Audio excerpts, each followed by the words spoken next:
Friends, welcome to our channel. Latest ఎపిసోడ్లో ఏం జరగబోతుందో ముందుగానే తెలుసుకుందాం. ఫ్రెండ్స్, డైలీ సీరియల్ నోటిఫికేషన్ కోసం ఛానల్ని సబ్స్క్రైబ్ చేసుకోండి ఫ్రెండ్స్. అండ్ పక్కనే ఉన్న బెల్ ఐకాన్ని క్లిక్ చేసి ఆల్ ఆప్షన్ని సెలెక్ట్ చేసేయండి. ఇక ఇంట్లో అయితే మహాదేవయ్యను తన భార్య రెచ్చగొడుతూ ఉంటుంది.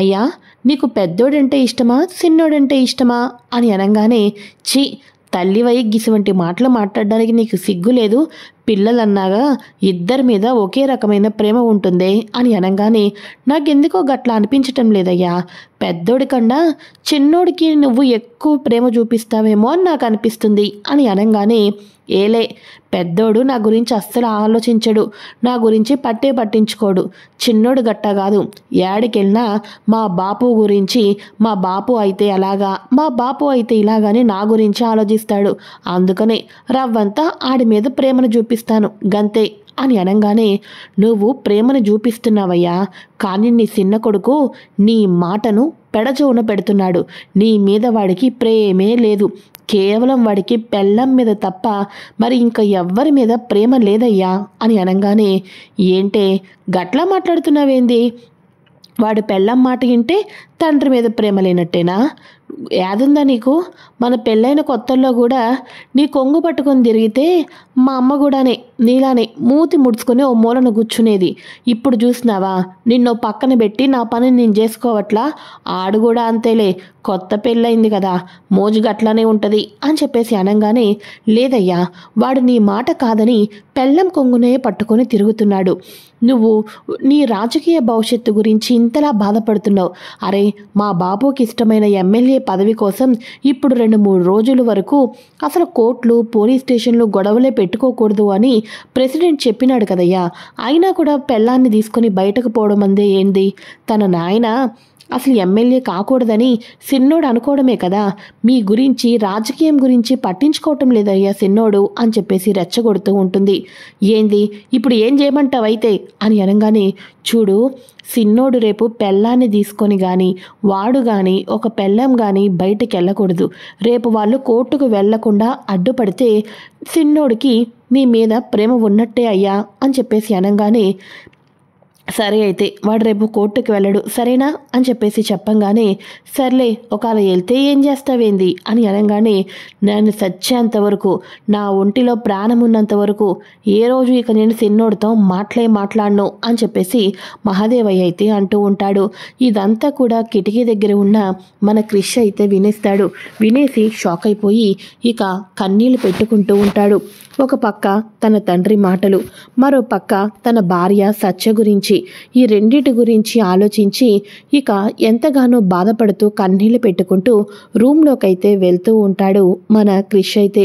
అదే సందర్భంలో సత్య తన అమ్మతో అయితే మాట్లాడుతూ ఉంటుంది. అమ్మా, నువ్వేమీ కంగారు పడద్దమ్మా, ఇంతకాలం ఓపిక పట్టావు కదా, ఇక నువ్వేమీ కంగారు పడాల్సిన అవసరం లేదు, ఈ ఒక్కరోజే అమ్మా నీకు చీకటి, రేపటి నుంచి అంతా వెళ్తురే, ఎందుకంటే రేపు ఉదయాన్నే నాన్నను బెయిల్ మీద తీసుకొని వచ్చేస్తాం, నాన్నగారికి బెయిల్ వచ్చేస్తుంది, ఇక నువ్వు టెన్షన్ పడాల్సిన అవసరం లేదమ్మా, మళ్ళీ మన ఇల్లు ఒకప్పుడులానే సంతోషంతో ఆనందంతో హ్యాపీగా ఉంటామమ్మా, నువ్వేమీ కంగారు పడద్దమ్మా అని చెప్పేసేసి సత్య చెప్తూ ఉంటుంది.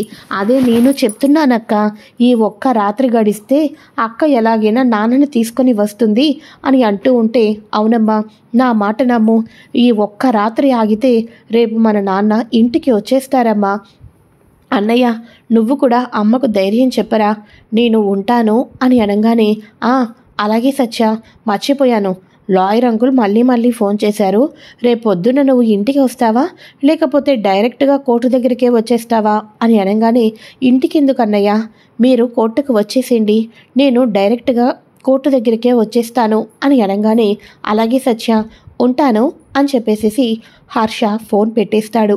ఇక సత్య వాళ్ళ అమ్మతో రేపు మార్నింగ్ నాన్న బెయిల్ మీద వచ్చేస్తాడని చెప్పటం, సత్య ఏం క్రిష్ మా నాన్న వచ్చేస్తాడు కదా, రేపటి నుంచి ఇక మా అమ్మ కళ్ళల్లో కన్నీళ్లు చూడాల్సిన అవసరం ఏమీ లేదు, రేపటి నుంచి నేను చాలా సంతోషంగా ఉంటాను అని చెప్పేసి సత్య ఆ మాటలను మళ్ళీ క్రిష్తో చెప్పంగానే క్రిష్ చాలా బాధపడతాడు.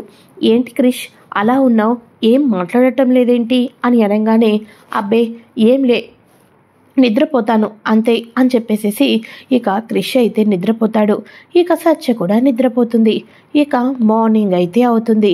మార్నింగ్ అవ్వంగానే ఇంట్లో మహదేవయ్య వచ్చేసేసి, చూడు, నా రాజకీయం గురించి నీకు తెలుసు, నా రాజకీయం కోసం నేను యాడికైనా వెళ్తా, ఏదైనా చేస్తానని కూడా నీకు తెలుసు. చూడు, నువ్వు కానీ నీ పెళ్ళం కానీ గుమ్మం బయట తీసి అడుగు పెట్టద్దని చెప్పినా అయినా నువ్వు నా మాట చెవికి ఎక్కించుకోలే. ఈ పొద్దు గనక నువ్వు బయటకు తీసుకొని వెళ్ళినా, నువ్వు నీ మావ కోసం బయటకి ఏం చేసినా నీ తండ్రి నీతో మాట్లాడర్రా సిన్నోడా అని చెప్పేసి మహదేవయ్య అక్కడి నుంచి వెళ్ళిపోతాడు. నాకు తెలుసు బాపు, నేను రాత్రి మీ మాటలన్నీ విన్నాను, అందుకోసమే ఇప్పుడు నా సత్యను మొదటిసారి బాధ పెట్టాల్సి వస్తుంది అని చెప్పేసేసి క్రిష్ అయితే మనసులో అనుకుంటూ ఉంటాడు. ఇక వెంటనే సత్య గుమ్మం దగ్గర నుంచుని, క్రిష్ మనం వెళ్దామా అని అనగానే, యాడికి సత్య అని అంటూ ఉంటే, అదేంటి క్రిష్ మర్చిపోయావా, ఈరోజు నాన్నను కోర్టుకు తీసుకొని వస్తారు, నాన్నను బెయిల్ మీద విడిపిస్తాం, నాన్నది ఏ తప్పు లేదని చెప్పాను కదా, దానికోసమే మనం వెళ్ళాలి కదా అని అనగానే, ఇప్పుడు వెళ్ళటం అంత అవసరమా సత్య అని చెప్పి అనగానే ఒక్కసారిగా సత్య షాక్ అయిపోతుంది. చూడు క్రిష్, నీకు రావటం అంత ఇష్టం లేదనుకుంటా, నేనే బయలుదేరుతాను అని చెప్పేసేసి సత్య ఒకతే బయలుదేరుతూ ఉంటే సత్య చేతులు రెండు చాపి అడ్డుగా నుంచొని, నువ్వు వెళ్ళటానికి వీల్లేదు సత్య అని చెప్పేసి క్రిష్ అయితే చెప్తాడు. క్రిష్ అలా చెప్పంగానే ఒక్కసారిగా సత్య షాక్ అయిపోతుంది. సత్య, చూడు, నువ్వు గుమ్మం దాటి బయటికి వెళ్ళటానికి వీలు లేదు, నేను కూడా మీ నాన్న గురించి ఇప్పుడు ఎక్కడికి వెళ్ళటం లేదు, నా మాట విని నన్ను అర్థం చేసుకొని జరా లోపలికి పద సత్య అని చెప్పేసి అనగానే అదే సమయంలో ఇక లాయర్ అంకుల్ వచ్చేస్తాడు కోర్టుకి. హర్ష కూడా కోర్టు దగ్గరకైతే వచ్చేస్తాడు. ఇక టైం అయిపోతుంది, అసలు సత్య బయలుదేరిందా లేదా అని చెప్పేసి హర్ష అయితే సత్యకు ఫోన్ చేస్తాడు. సత్య ఎక్కడున్నావు, నేను కోర్టు బయటే ఉన్నాను అని చెప్పేసేసి హర్ష అంటూ ఉంటాడు.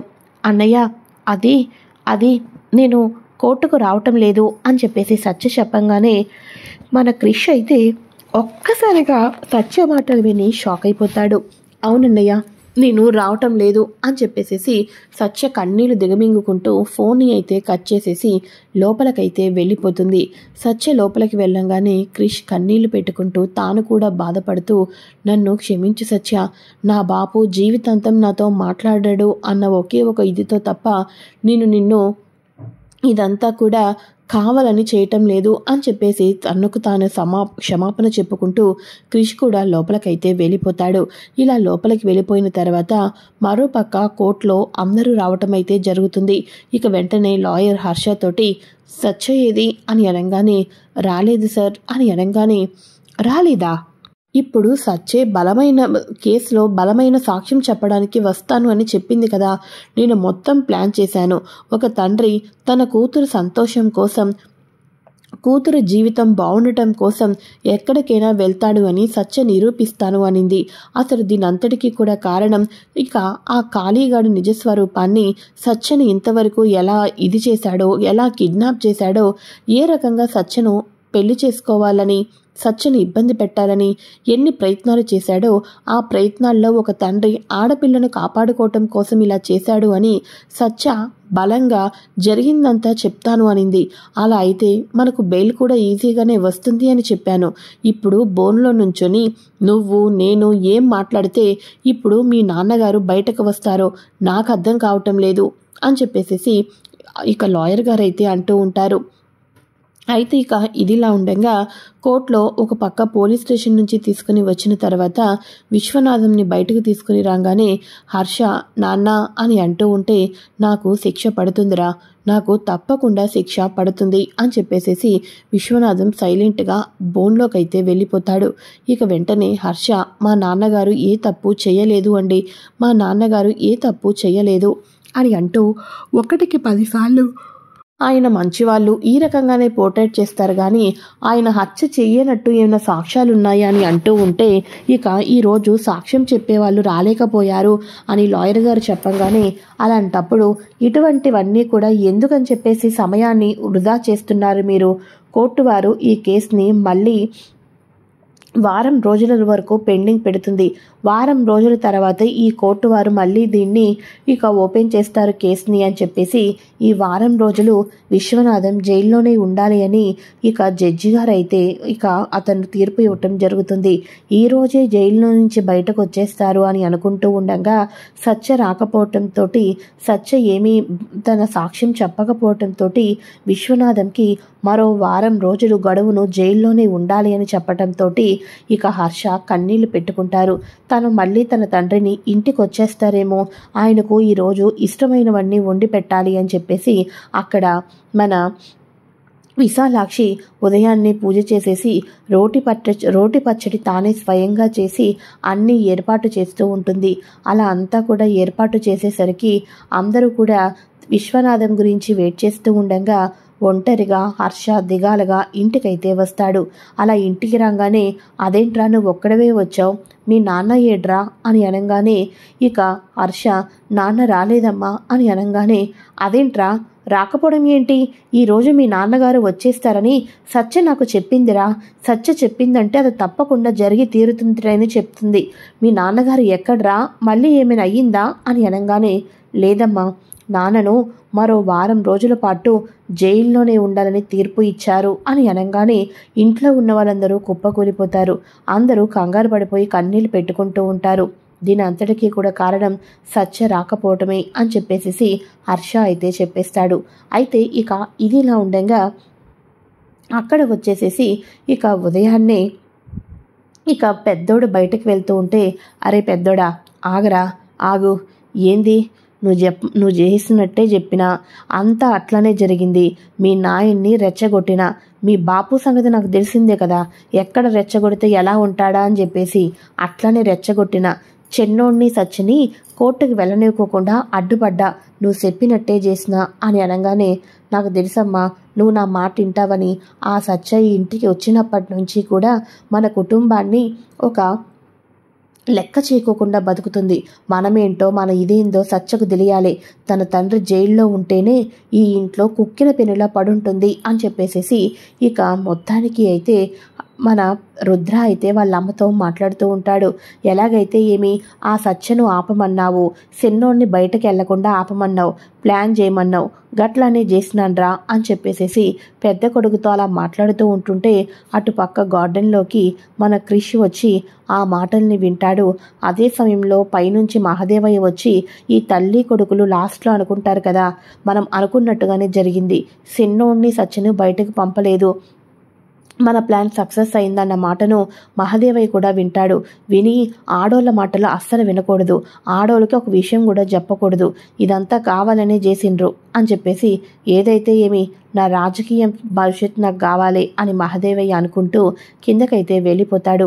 ఇదంతా వింటున్న మన క్రిష్ అయితే చాలా పెద్ద తప్పు చేస్తున్నావమ్మా, చాలా పెద్ద తప్పు చేసావు, ఈరోజు నేను నా తండ్రి జీవితాంతం నాతో మాట్లాడాడేమోనన్న ఒక భయంతో ఒక ఆడపిల్లను ఆపించాను, కానీ ఆ ఆడపిల్లకు తండ్రి జైల్లో ఉంటున్నాడు అని ఎంత బాధపడుతుందో అని చెప్పేసేసి క్రిష్ చాలా బాధపడుతూ ఉంటాడు.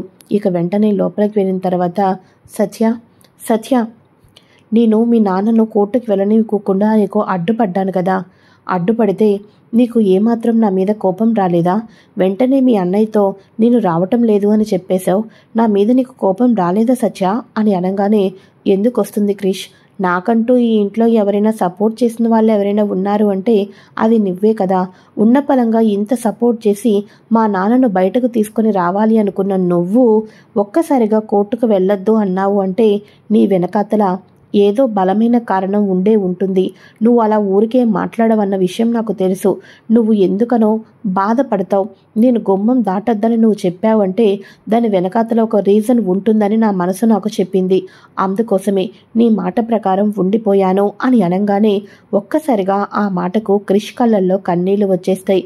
ఇక వెంటనే క్రిష్ సత్యను గట్టిగా హక్ చేసుకొని ఇక ఎందుకో తెలియకోకుండా సత్య నన్ను ఇంతలా అర్థం చేసుకుంది అని చెప్పేసేసి అమాంతం వెళ్ళి సత్యను హక్ చేసుకుంటాడు. హక్ చేసుకొని నన్ను క్షమించి సత్య, సారీ సత్య, సారీ అని చెప్పేసేసి క్రిష్ అయితే సత్యను హక్ చేసుకొని సారీ చెప్తూ ఉంటాడు. తర్వాతి ప్రోమోలో వాళ్ళ నాన్నను వారం రోజుల వరకు జైల్లోనే ఉంచాలన్న విషయం తెలుస్తుంది సత్యకు. ఇక అత్తారింట్లో సత్య కన్నీళ్లు పెట్టుకుంటూ ఉంటుంది. పుట్టింట్లో తన మహాదేవ్ ఇక విశ్వనాథంను రిలీజ్ చేయలేక అందరూ కూడా కన్నీళ్లు పెట్టుకుంటూ బాధపడుతూ ఉంటారు. అయితే ఇక మనం చేసిన మంచే మనకు ఎప్పుడు వెనక వస్తుందని, ఒక ధర్మాన్ని ఒక న్యాయాన్ని కాపాడితే అదే ధర్మం అదే న్యాయమే మనల్ని కాపాడుతుంది అన్న విషయం విశ్వనాథం విషయంలో అయితే 100కి 100% జరిగిందనే చెప్పాలి. ఎందుకంటే ఇక ఇంట్లో భర్త అనేవాడు బయట జైల్లో ఉండటంతో భార్య ఎంతగానో కన్నీళ్లు పెట్టుకుంటూ ఉంటుంది కదా. ఆ కన్నీళ్లను తుడచడానికే వస్తారు ప్రొఫెసర్ విశ్వనాథం గారి శిష్యుడు. ఒకసారి సత్య విషయంలోనే గొడవ జరుగుతున్నప్పుడు వరంగల్కి కొత్తగా ఒక ఐఏఎస్ ఆఫీసర్ రావటం అయితే జరుగుతుంది. ఆ ఐఏఎస్ ఆఫీసర్ అంతలా పెద్ద ఐఏఎస్ ఆఫీసర్ అవడానికి గల కారణం తన ప్రొఫెసర్ విశ్వనాథం తన స్టూడెంట్ కావటంతో ఖాళీ గొడవలు, అంతేకాకుండా క్రిష్ గొడవలు ఇవన్నిటికీ కూడా తానే మధ్యలో ఉండేవాడు. అటువంటి ప్రొఫెసర్ గారి శిష్యుడికి ఇక తన ప్రొఫెసర్ గారు జైల్లో ఉన్నారన్న విషయం తెలుసుకొని ఇక వెంటనే దీని వెనకాతల ఏం జరిగిందన్న పూర్తి విషయాలన్నీ కూడా తెలుసుకొని స్టూడెంట్ తన గురువు గారిని రిలీజ్ చేయడానికి వచ్చారనే చెప్పాలి. ఇది friends latest episode and promo. అయితే ఈ వీడియో కనుక మీకు నచ్చినట్లయితే లైక్ చేయండి. నెక్స్ట్ ఎపిసోడ్ కోసం ఛానల్ని